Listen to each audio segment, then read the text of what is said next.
मैं Rajinikanth Soni R K Soni classes पर आपका हार्दिक स्वागत करता हूं।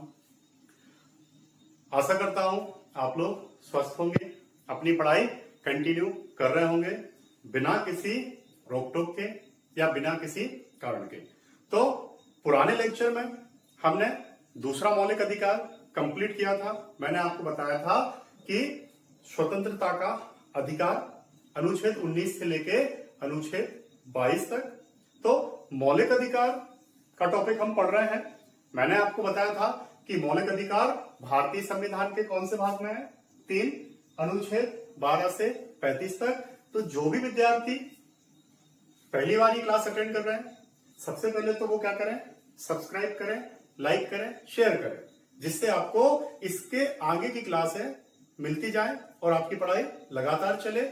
और जिन्होंने अभी तक इसके पहले के वीडियो नहीं देखे हैं, वो प्ले लिस्ट से पूरे वीडियो देखें। पॉलिटी के शुरू से लेके अभी तक के पूरे वीडियो आप देखें, जिससे आपकी तैयारी चलती रहे बिना रुके। तो स्टार्ट करते हैं। पुराने जो लेक्चर हमने फर्स्ट में क्या पढ़ा था? समानता का अधिकार अनुच्छेद 14 से अनुच्छेद 18 तक। दूसरा मौलिक अधिकार जो हमने कंप्लीट किया था स्वतंत्रता का अधिकार 19 से 22 तक। अब तीसरा मौलिक अधिकार जो हम स्टार्ट कर रहे हैं उसका नाम क्या है? शोषण के विरुद्ध अधिकार अनुच्छेद 23 से 24 तक। तो नाम से ही समझ में आ रहा है कि यह एक ऐसा अधिकार है जो आपको शोषण से बचाएगा। आपने देखा होगा कि कई बार बहुत से लोग क्या करते हैं? एक दूसरे का शोषण करते हैं, चाहे वो शारीरिक तौर पे हो, चाहे वो मानसिक तौर पे हो, सामाजिक तौर पे, आर्थिक तौर पे या किसी भी तौर पे। तो उस शोषण के विरुद्ध हमें क्या दिया गया है? एक मौलिक अधिकार दिया गया है। कहां से कहां तक? अनुच्छेद 23 और 24। तो स्टार्ट करते हैं। अनुच्छेद 23 मानव के दुर्व्यापार पर प्रतिबंध। फिर से सुने, मानव के दुर्व्यापार पर प्रतिबंध। अनुच्छेद 23 कहता है कि किसी भी प्रकार से व्यक्ति का क्रय विक्रय नहीं होगा, बेचा नहीं जाएगा, खरीदा नहीं जाएगा। जैसा कि इसमें क्या लिखा है? क्रय विक्रय। पहले आपने देखा होगा कि व्यक्तियों को खरीदा और बेचा जाता था, बोलियां लगती थी खासकर बच्चों की और महिलाओं की। लेकिन जैसे जैसे विकास होता गया, हमने क्या किया? इन प्रथाओं को खत्म कर दिया और अब भारत में क्या है? किसी भी प्रकार का क्रय विक्रय नहीं होगा। आपने देखा होगा कि कई बार लड़कियों का या कई बार बच्चों का क्या होती है? स्मगलिंग होती है। एक देश से दूसरे देश को भेजा जाता है या क्रय विक्रय किया जाता है, जो पूरी तरीके से क्या है? गैर कानूनी। तो ध्यान रखें, इस मौलिक अधिकार के तहत क्या होगा? क्रय विक्रय नहीं किया जाएगा। इसी में एक और है बेगार प्रथा।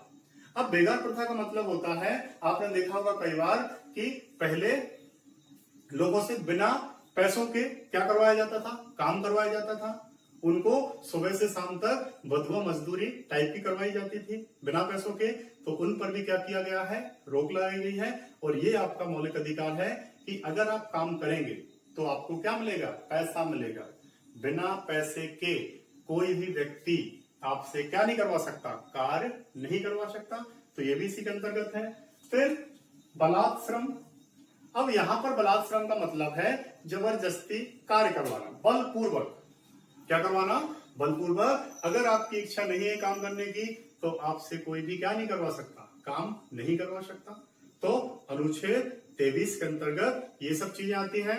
एक और आपने प्रथा सुनी होगी, दास प्रथा। पहले आदमियों को बेचा जाता था, खरीदा जाता था और उनको दास भी बना लिया जाता था। अमेरिका में दास प्रथा बहुत ज्यादा चलती थी, तो वहां पर भी क्या किया गया? इसका अंत कर दिया गया और भारत में भी अंत कर दिया गया। तो जो दास प्रथा है वो भी इसी के अंतर्गत आएगी। अब कोई भी व्यक्ति किसी को ना खरीद सकता है, ना बेच सकता है, ना व्यापार कर सकता है और ना दास बना सकता है। क्लियर? तो ये आपका कंप्लीट होता है कौन सा? अनुच्छेद 23। आगे बढ़ते हैं। अनुच्छेद 24 बहुत सरल है, बाल श्रम पर प्रतिबंध। अब देखिए, पुराने जमाने में आपने देखा होगा बच्चों से कार्य करवाया जाता था, तो उसको रोकने के लिए हमने क्या किया, मौलिक अधिकारों में एक अनुच्छेद शामिल किया, अनुच्छेद 24, जिसमें बाल श्रम पर क्या लगा दिया गया, प्रतिबंध लगा दिया गया। 14 वर्ष से कम उम्र के बच्चों से कार्य नहीं करवाया जाएगा, किसी भी प्रकार के, चाहे वो कारखाना हो, चाहे विस्फोट वाली सामग्री हो, चाहे बिना विस्फोट वाली सामग्री हो, या कोई कारखाना हो, किसी भी प्रकार का कार्य बच्चों से नहीं करवाया जाएगा। और अगर करवाया जाता है तो आपको सजा होगी, आपको जुर्माना लगेगा, और यहां मौलिक अधिकार का क्या होगा, उल्लंघन होगा। तो आप इसके खिलाफ कहां जा सकते हैं, कोर्ट जा सकते हैं।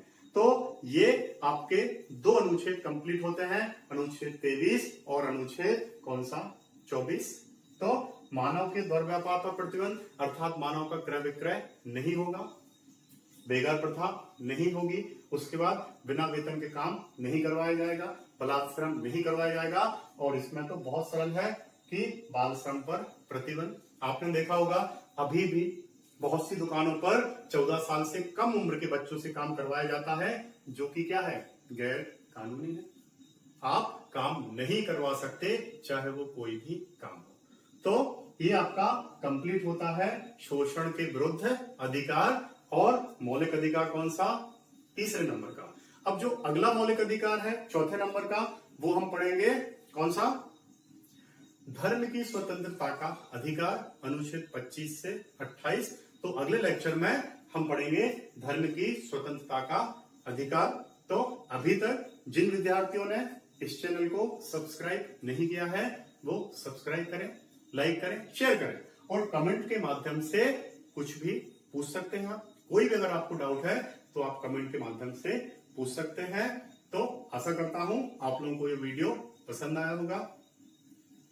मिलते हैं अगले लेक्चर में, अनुच्छेद 25 से 28, धर्म की स्वतंत्रता का अधिकार। जब तक के लिए जय हिंद, जय भारत, धन्यवाद।